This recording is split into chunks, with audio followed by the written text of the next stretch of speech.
So as I mentioned in lecture 2, we have different approaches in solving the solutions of a differential equation. You can use analytical technique. If you cannot solve that analytically, you can use quantitative technique, or you can use numerical methods to solve the solutions of the differential equations. So starting from lecture 4, 4, 5, and 6, we're going to look at different solution technique to solve first order differential equations. I keep making the same mistake here on this first order, so ST.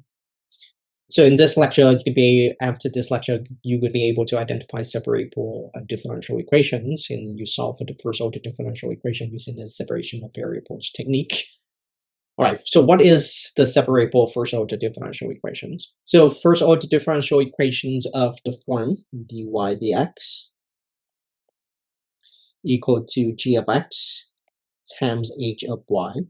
So on the right-hand side of the equation, the function can be written as a product of g of x, which is the function of x only, and h of y, which is the function in terms of y only. Okay, so if you have this type of differential equations, then you call this type of differential equation as separable, or the separable variable functions is said to be separable, or to have separable variables. And this differential equation is called separable differential equation. Okay. And to solve for the separable equations, it's very straightforward. So again, you're going to start out with dy dx equal to g of x times h of y. Now what you do is, let me do this. So for convenient, I'm going to set this up like this. Instead of just h of y, I'm going to do g of x times 1 over p of y. It doesn't mean anything. It's just convenient for me to illustrate the procedure. Okay.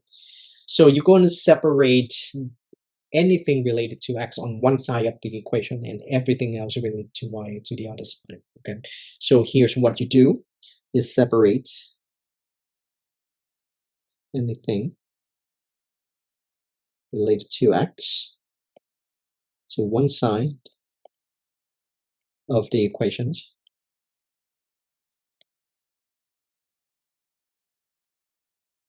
and everything related to y to the other side. Right. Then you integrate both sides to find the solution. Very straightforward procedure. So again, starting now with this differential equation, now I just rewrite h of y as 1 over p of y. That's convenient for me to write this in this way so that I can move things around. So starting out with the differential equations, you're going to separate things related to x to one side of the equation and everything else related to y to the other side. So you have p from here. You have py dy equal to gx dx. In a way, you kind of cross multiply everything, right? So cross multiply p of y, cross multiply dx, even though it's not the correct way to say it. And then you integrate both sides of the equations. Right? So you integrate py dy equal to the integral of gx dx. And find the integral that way, and you get the solutions. Okay, so let's do a quick example here. So use a separation of variables to find the solutions of y prime minus x squared over 1 minus y squared equal to 0. So let's manipulate this equation so that you can obtain a form of this. Right? So dy dx equal to g of x times h of y. So you do y prime equal to x squared over 1 minus y squared. So you just move this term to the right-hand side. And now y prime, instead of y prime, you write dy dx. So just erase this, replace that with dy dx. Now you cross multiply, right? So move everything related to x to one side of the equation and everything else related to y to the other side. Again, the idea of cross multiply dx is not mathematically correct, it's just convenient for us to do so. Okay. So you have 1 minus y squared dy on the left hand side and x squared dx on the right hand side. Now you integrate both sides of the equations. So this is basic integral formula. Right? So antiderivative or the integral of 1 dy is y. The integral of y squared is 1/3 y cubed minus 1/3 y cubed. And on the right hand side is x squared. So antiderivative of that, or the integral of x squared, is 1/3 x cubed. Now we are working with indefinite integral, and you may accuse me of forgetting the plus c on both sides of the equations, right? Because indefinite integral, the solution is the family of functions. You need to have plus c. But you could, right? You have plus c here, you have, let's say, plus c1 here, another plus c here, let's say plus c2. But you don't have to just keep on writing plus c like this. It's just a constant. You can combine them together and just write it one time. Okay. So instead of a constant, an arbitrary constant on the left-hand side and another arbitrary constant on the right-hand side, you just technically write 1 plus c on the right-hand side. And that should be good for the answer. Okay. So this is the general solutions. Very straightforward, right? So you know the exact value of the solutions, or you know the representation of the solutions. This is the general solutions because you have a plus c. You don't know the exact value of the plus c. This general solution is written in an implicit form, or you can say that this is the implicit solution form. In general solution in an implicit solution form. So in the second example, you have dy dx equal to 6x to the 5th power minus 2x plus 1 divided by cosine of y plus e to the y. So it looks complicated, it's a fraction. However, when you take a look at the denominator and the numerator and the denominator separately, you will see that the numerator is the function in terms of x only, and in the denominator, just the function in terms of y only. So again, this point, you can do cross multiplications. Again, I want to emphasize that, cross multiply dx is not really mathematically correct, but it's just convenient for us to do the problem. So from the given problem, you can separate them as follow. You cross multiply everything, you have cosine of y plus e to the y dy equal to 6 to the 5th power minus 2x plus 1 dx. Then you integrate with respect to y for the left-hand side and integrate the right-hand side with respect to x. Right. So the integrals are straightforward. It's just basic integrations and rules that you can apply. So antiderivative of cosine is negative sine, is sine of y. Integral of e to the y with respect to y is still e to the y. And I do not write the plus c or the plus arbitrary constant on the left-hand side. I just focus writing the arbitrary constant on the right-hand side. So that's why I don't have the plus c here for the left-hand side of the equations. And on the right-hand side, the integral of the first term, 6 times x to the 5th power, is 6 times 1 over 6 times x to the 6 minus 2 times x squared over 2 plus x plus a constant c. Then simplifying the result a little bit, you get sine of y plus e to the y equal to x to the 6th power minus x squared plus x plus c. So this is a general solutions of the differential equations, and this general solution is written in the implicit form. So we obtain the general solution written in an implicit form.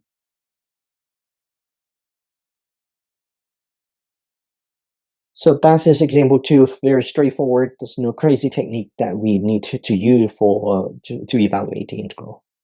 Now let's move on to example 3. Again, we're going to use a separation of variable to solve this particular problem. So on the left-hand side, you have 1 plus x times dy minus y dx equal to 0. So rearrange and manipulate this equation so that you can move everything related to y to one side of the equation and everything else related to x to the other side. So here, the first thing I do is I move negative y dx to the right-hand side. I got 1 plus x times dy equal to y dx. And then separate them. Right? So you divide both sides by y, and you divide both sides by 1 plus x. And you're going to get 1 over y dy equal to 1 over 1 plus x dx. And then you integrate both sides of the equation. The antiderivative of 1 over y with respect to y will give you ln of absolute value of y equal to the integral of 1 over 1 plus x. You can use substitution, but it's also a very straightforward formula that you can just use. That is, this is ln of 1, absolute value of 1 plus x. Okay, and then you have a plus c at the end. So this is the general solutions to the differential equations, and again, this is written in the implicit form. Okay. There is a way to rewrite this particular result in terms of as a general solution, but in an explicit form. Okay, so I'm going to carry out the work a little bit because we're going to encounter something like this when we solve for the solution of exponential functions, exponential growth model and logistic growth model. So I want to give you a taste of that before we can dive a little bit deeper into the algebra of exponential growth and logistic growth. All right, so what we want is we want to find y written in terms of independent variable x. Okay. Now what you do is that you need to get rid of the ln. So the inverse process of ln is exponential functions. So you take e, raise that to ln of absolute value of y, and you do this on both sides of the equation. So e to the ln of 1, absolute value of 1 plus x plus c. Now e and ln in a way cancel out. So you have absolute value of y on the left-hand side, and on the right-hand side, what do you get? You get you use law of exponent, you get e to the ln of absolute value of 1 plus x times e to the c. So c is a constant, e to the c is going to be a constant as well, so keep that in mind. In addition, you have e to the ln, so they cancel out and you're left with just absolute value of 1 plus x. So the right-hand side can be written as e to the c times the absolute value of 1 plus x. Okay. Now you need to break the absolute value on both sides of the equations. And when you break the absolute value, remember there should be plus and minus component of the absolute value. Okay. So when you break the absolute value, you're going to have y equal to plus and minus e to the c times 1 plus x. Okay. So again, as I mentioned, c is a constant, e to the c is also a constant, and therefore plus and minus e to the c is going to be a constant as well. So instead of writing this term, so it's messy, I'm going to replace that or substitute with another letter. So I'm going to use capital A for my constant. So now y is equal to a times 1 plus x, where capital A is equal to plus and minus e to the c. So that is what you have right here is also the general solution, but it's written explicitly in terms of x. So hopefully you see the difference. You can distinguish between implicit form of a solution and explicit form of the solutions. So right here, what we got, all right, so we got an implicit solutions. So general solution, implicit form.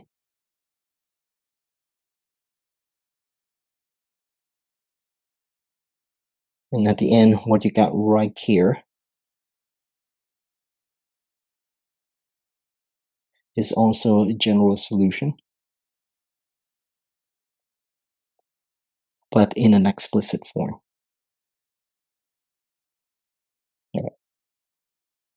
That's it for example 3. As a new thing that we have done for this particular problem is, you take e, raise that to a number, and what we did is that we try to rewrite the equation so that we can obtain the general solution in the explicit form.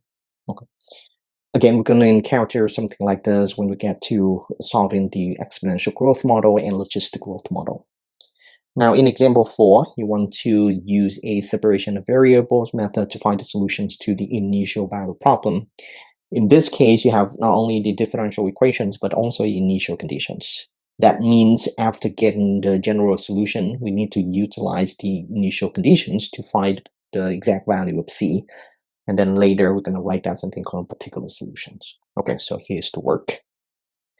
From the differential equation, again, you need to manipulate this equation so that you can separate the equations.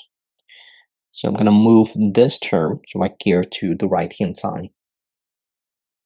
And I have y squared minus 1 dy equal to negative y e to the x dx.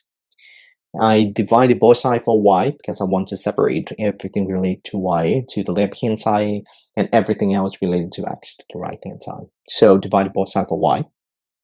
And I get y squared minus 1 divided by y dy equal to negative e to the x dx. And then on the left-hand side, you simplify the fractions, and you get y minus 1 over y dy equal to negative x dx. Then you integrate both sides. So the integral of y is 1/2 y squared. The integral of 1 over y with respect to y is ln of absolute value of y. And the integral of e to the x is just e to the x, and don't forget the negative in front. You have the plus c at the end. So usually you can just stop at this point because you get the general solutions already. But we can go further because you are given the initial condition, so you can use that to find the value of c. Okay, so this is the general solution. So in addition, we have that y of 0 is equal to 1. That is, when x equal to 0, y is equal to 1. Then you have, so y is equal to 1. Right? So y is equal to 1 and x is equal to 0. So we have 1/2 times 1 squared minus ln of absolute value of 1 equal to negative e to the 0 plus c. So 1/2 times 1 squared is just 1/2. ln of 1 is equal to 0. So minus 0 here. E to the 0 is 1. So you have negative 1 plus a constant c. Therefore, you can solve for c. And when you solve it, you have c is equal to 3/2. Again, because what you do is you move negative 1 to the left-hand side, you have 1/2 plus 1 equal to 3/2. So c is equal to 3/2. Now, if you have the general solution and the exact value of c combined together, you have the particular solutions. So the particular solutions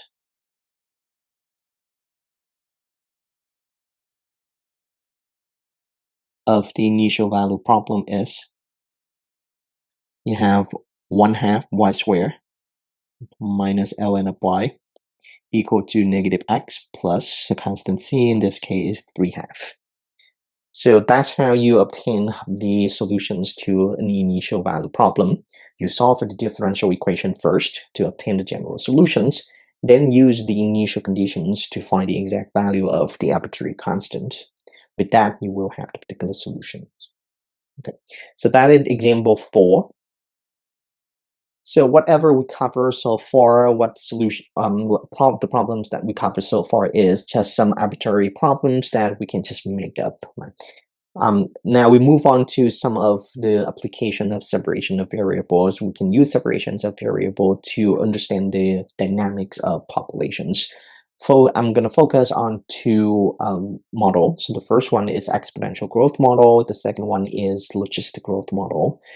So yesterday we take a look at the qualitative analysis of this models already. But we're going to solve this model using analytical solutions method, particularly the separation of variables. The logistic growth with the threshold is not solvable analytically. So that's why we also look at that yesterday with the qualitative solutions. But for exponential growth and logistic growth, we can do it.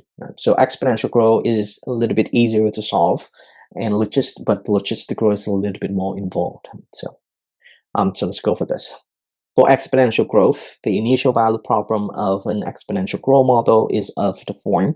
So you have dp dt equal to R times P with the initial condition of P of 0 equal to P sub 0. Right, so T is the independent variable, is the time component, and P is the dependent variable, is the populations. And yesterday we discussed this type of differential equation, and we say this is autonomous differential equations. Okay, but let me write down the information here. So P is the population at time t. R is the growth rate, and P0 is the initial population. Again, yesterday we talked about autonomous differential equation, autonomous differential equation for exponential growth model, meaning that when you want to calculate the populations and make the predictions, right, the growth rate depends only on the current populations, the moment that you consider the experiment, right? You don't want to consider the populations last year or last week or next week or something like that. What you do is, what populations do I have? How many people do I have at this very moment? Okay. That's why it's called autonomous differential equations. Now I'm going to solve these differential equations and I'm going to obtain the general solutions and then later the particular solutions of the exponential growth model.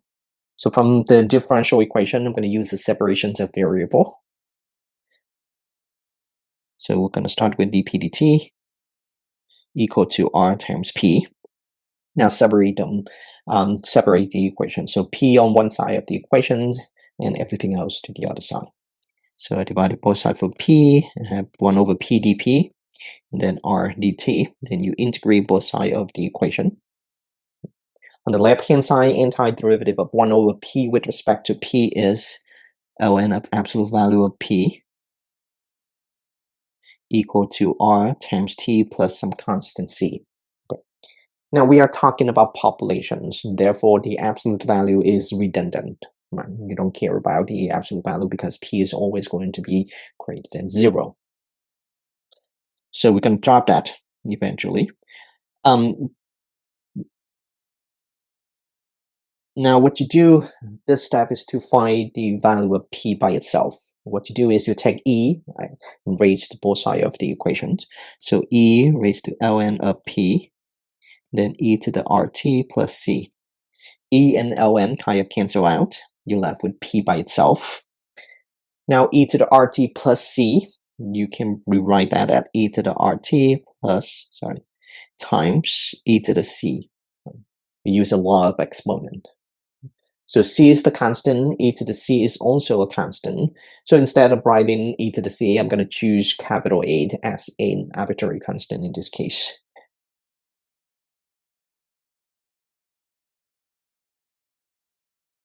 So the general solutions of the population's growth model is written in this form, right? The name exponential, because the solution of this is in the form of exponential functions.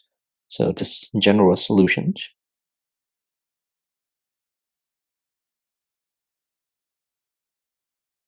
Of the population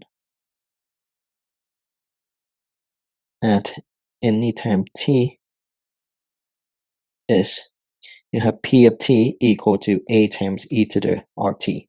So p of t indicate that the populations, if you want to calculate, depends on time, right? So give with this formula, with this functions, give me any time t, I can make the prediction for the populations in the future, or simulate this so that I can match up or I can compare the result with the population in the past.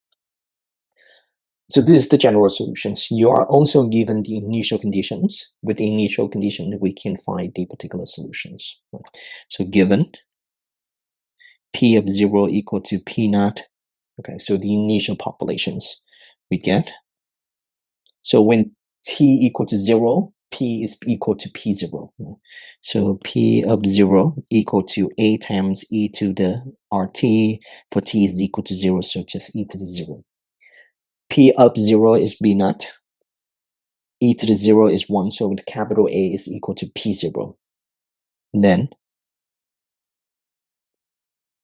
you have p of t is equal to p0 times e to the rt. So this is the solution of the differential equations related to exponential growth model. Okay. We're going to utilize this particular functions later when we get to an example. Okay. But that's for exponential growth model. Now we're going to move on to a logistic growth model. For a logistic growth model, it's a little bit more involved. We're going to pull out a lot of techniques that we learned over the years to solve this problem. It's not a straightforward problem at all. When your professor introduces exponential growth and logistic growth, usually they just give you the formula because it takes a lot of time and effort to actually solve this type of problem. So the logistic growth model is of the form dp dt equal to r times p times 1 minus p over k with the initial conditions of p of 0 equal to p naught. So p in this case, the population at time t, r is the growth rate, and k is the carrying capacity, and p0 is the initial population. So p is the population at any time t, r is the growth rate, k is the carrying capacity,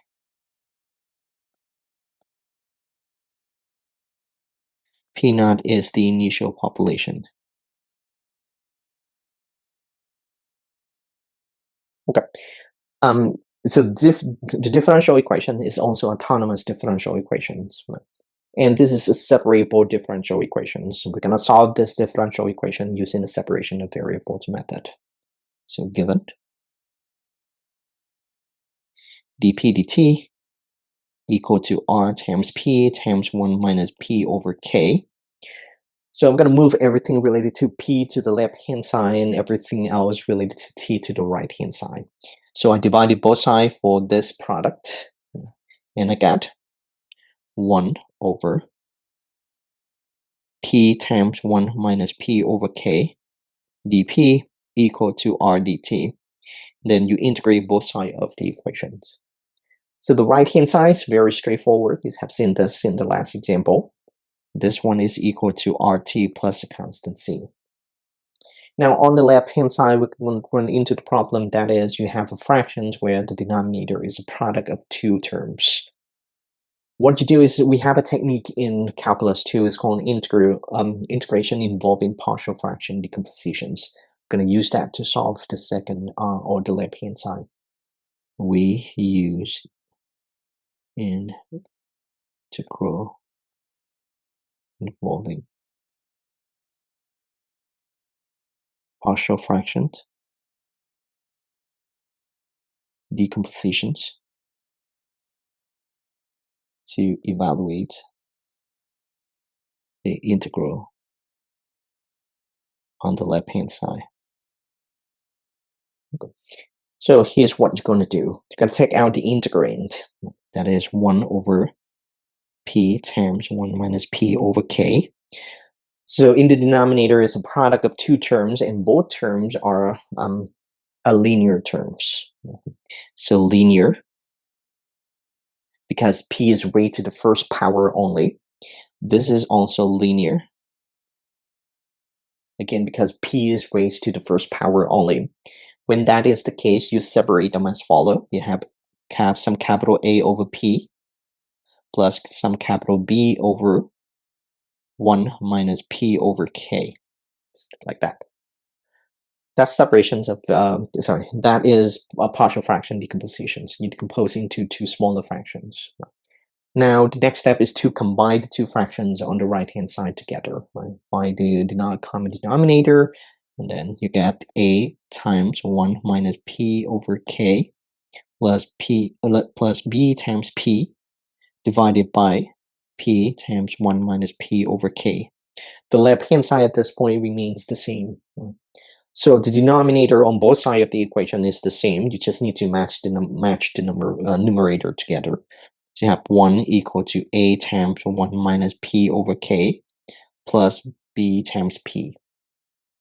Then you need to find the value of a and the value of b. So here's what you can do. You can try a few value of p. Usually what you have for that eliminate one of the constant. So when p is 0, this constant disappear, and you can solve for a. When p is equal to k, this constant will disappear, and you can solve for b. So when p is equal to 0, you have 1 equal to a times 1 minus 0 plus b times 0, which leads to a equal to 1. When p is equal to k, you have 1 equal to a times 1 minus k over k plus b times k. So this terms will vanish because k divided by k, you get 1. 1 minus 1 is 0. There's no, you will not have this term. Therefore, b going to be 1 over k. Now you can go back to the integral. You can go back to this equations. I'm going to call this equation equation star.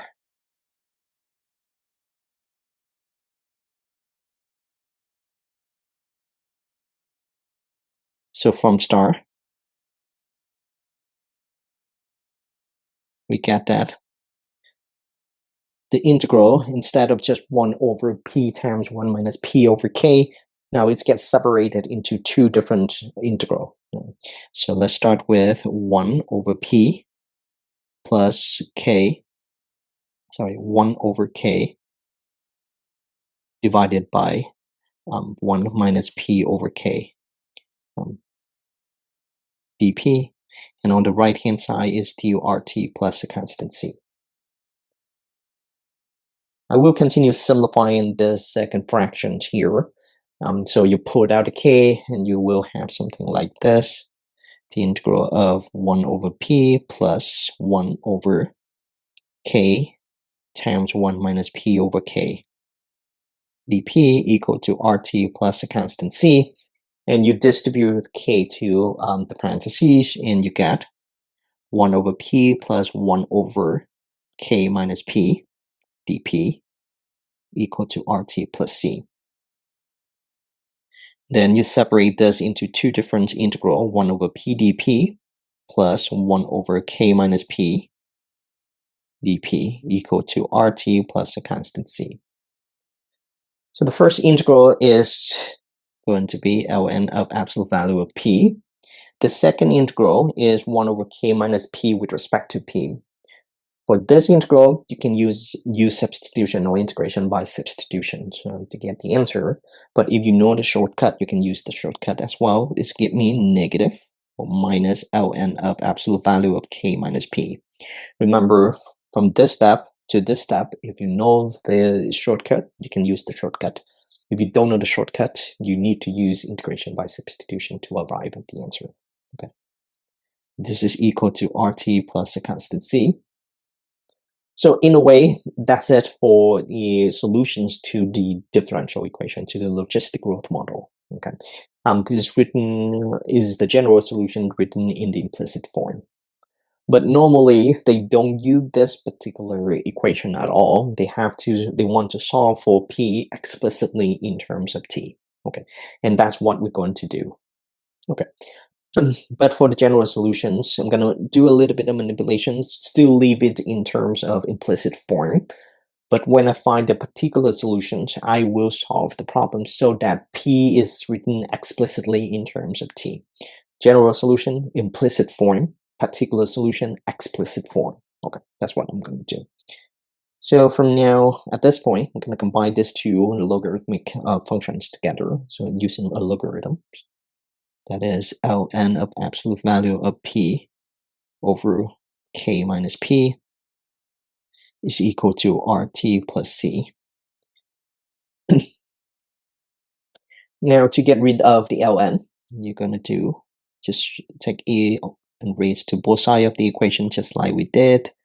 And I have absolute value of p over k minus p equal to e raised to the RT plus a constant c. You get e to the RT times e to the c. Again, c is a constant, e to the c is a constant. Now, when I break the absolute value on the left-hand side, you will have a plus and minus. And so therefore, you get p over k minus p equal to plus minus e to the c times e to the RT. E to the c is a constant, plus and minus c is a constant, so I'm going to use something else with this. So I'm going to use another letter. I'm going to use the letter capital M. where m is equal to plus and minus e to the c. So again, this is a general solutions to the differential equations that we're solving right now, and is written in the implicit form. Okay. We're going to find the value of capital M. Right? Again, it's not a straightforward process to get the value of the population by itself. Okay, so bear with me here. So given the initial condition of P0, or P of 0 equal to P naught, we get that P0 over K minus P0 equal to capital M times e to the 0. This implies that M is equal to P0 over K minus P0. Then the particular solution is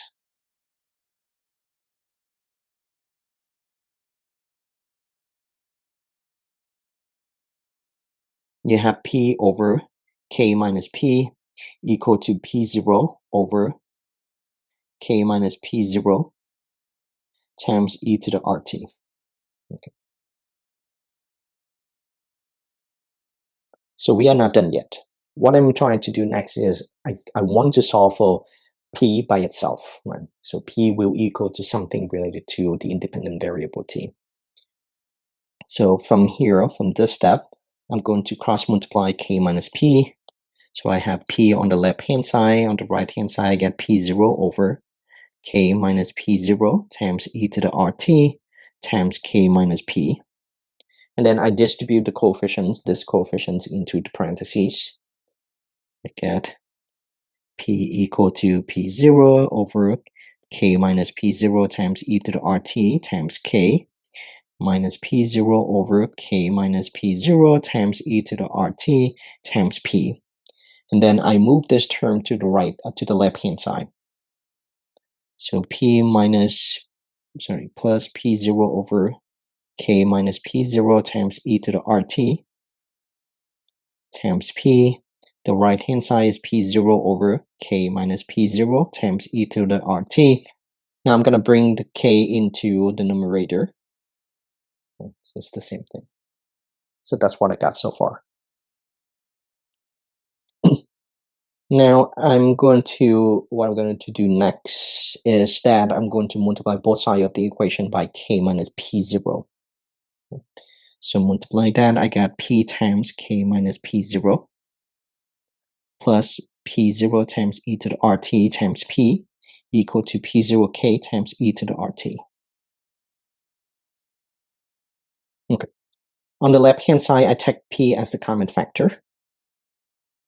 I left with K minus P0 plus P0 times e to the RT and P0K times e to the RT. And to solve for P by itself, you divide both sides for this term. You get P equal to P0K times e to the RT divided by K minus P0 plus P0 times e to the RT. All right. So this is the particular solutions written explicitly in terms of T. Right? So P is equal to something related to T. So I'm going to put this in the form that people usually use. That is, I divided both sides, or I divided the top and bottom by e to the RT, or you take e to the RT as the common factor. And so P equal to P0 times K times e to the RT. Takes e to the RT as the common factor. You left with K minus P0 times e to the negative RT plus P0. And then from here, you can simplify the e to the RT. And P, the population, is equal to P0K divided by P0 plus K minus P0 times e to the negative RT. So this is the form that you usually see in the logistical model, and is written explicitly in terms of T. Okay. Again, so as you can see, the process is not straightforward at all. It took us 3 pages to just arrive at the answer, the desired answer, the formula that you usually see in pre-calculus or calculus books related to logistic growth model. So let me quickly recap what we just did in the last 15 minutes. That is, we did find the solutions to exponential growth model and also the populations or the solutions to the logistic growth model. We're going to utilize these solutions that we just got to some example. I'm not going to ask you to redo all of these derivations when you get to the example. Just use the solutions that we just obtained. Okay. Now, in example 5, you have a case in a lab when the number of E. coli bacteria grows exponentially with the growth constant of R equal to 0.41 hours per 1 over hours. Assume that initially there are 1,000 bacteria present at the time of t equal to 0. So can you find the formula for the number of bacteria at time t, and how large is the population after 5 hours? So for exponential growth model, because it's indicate that the populations or the culture is growing exponentially. So from exponential growth, you have the formula that we derived earlier, that is P of t equal to P0 times e to the RT. You know the value of R, you know the value of P0, so R is equal to 0.41, P0 is equal to 1,000, therefore for part A, P of t is equal to 1,000 times e to the 0.41 t. Okay, again, very straightforward calculations. Now, part B, you want to know the population size after 5 hours. So P of 5 is equal to 1,000 times e to the 0.41 times 5. Basically, just plug this into a calculator and you can get the answer. So let me quickly do that.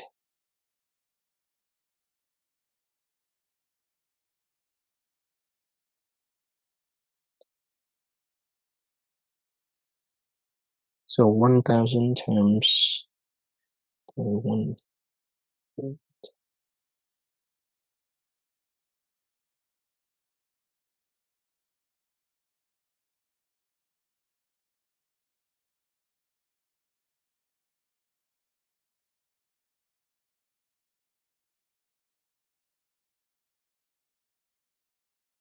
So it's about approximately equal to 7,768 bacteria.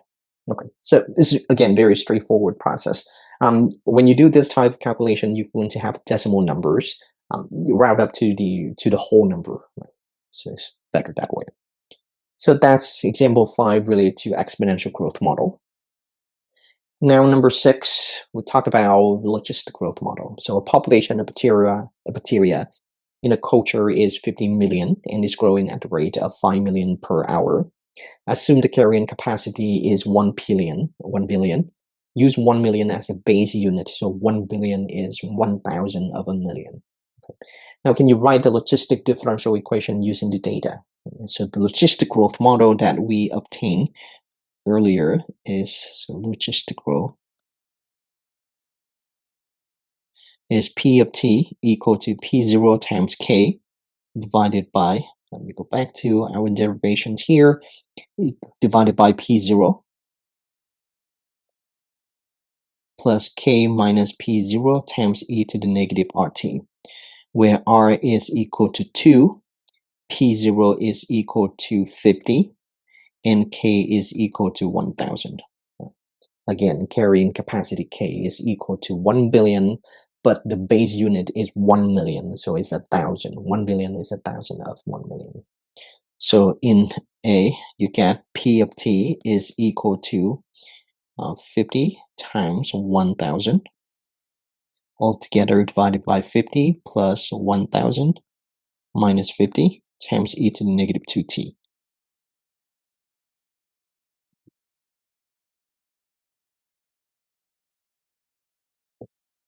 So this is 50,000 divided by 50 plus 950 times e to the negative 2t. Okay, so that is the logistic differential, logistic growth, sorry. They asked for the logistic differential equation, sorry. So the PDT is equal to, logistic growth is R, which R of P, r times b times 1 minus p over k. So r is equal to 2, p is what you're looking for. This is 1 minus p over 1000. So that's the differential equation, and this is the solutions that you're going to get. Now part B, use the model to predict the populations in 2 hours, in 5 hours, and in a day from now. So in a day, that means 24 hours. So there are 3 calculations that you need to do. The first one is what is the populations after 2 hours. The second one is after 5 hours, and the last one is after 24 hours. So B, you have P of 2 is 50,000 divided by 50 plus 950 times e to the negative 2 times 2. We're going to have similar setup, but the case of t is equal to 5. So 50,000 divided by 50 plus 950 times e to the negative 2 times 5. And p of 24 is equal to 50,000 divided by 50 plus 950 times negative e to the negative 2 times 24. Let me quickly do the calculations.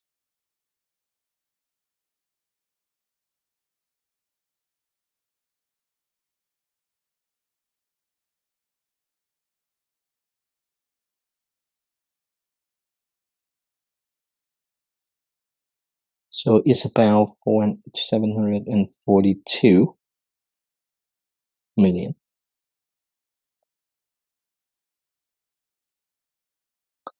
We'll do the same thing for the case of t equal to 5.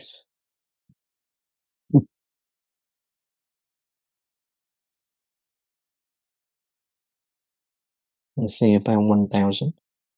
Almost reached the carrying capacity. So the number that I got is 999.14, which is 999 million. And the last one is 24 hours.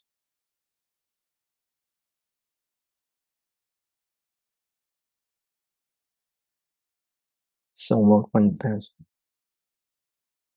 is approximately equal to 1,000. So it's reached the carrying capacity after a day. Okay. So after 5 hours, it's almost there. It's almost there. All right. So that's it for separations of variable. So in this lecture, we learned the technique and how to solve for a differential equation, a first order differential equation using these separations of variable.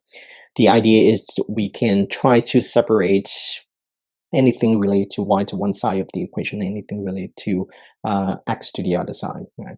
And when you look at the first order differential equations, you have to be careful that not any first order differential equation is separable. So you have to look at the differential equations and see that there's a product of 2 functions. One is solely related to x and the other one is only dependent on y. Okay. If that is the case, that differential equation is separable. We use separations of variable to solve some arbitrary examples, but also focus on finding the solution of exponential growth model and logistic growth model. Okay, so that's it. I'm going to take a break and we're going to move on to lecture 5 in a few minutes. Okay.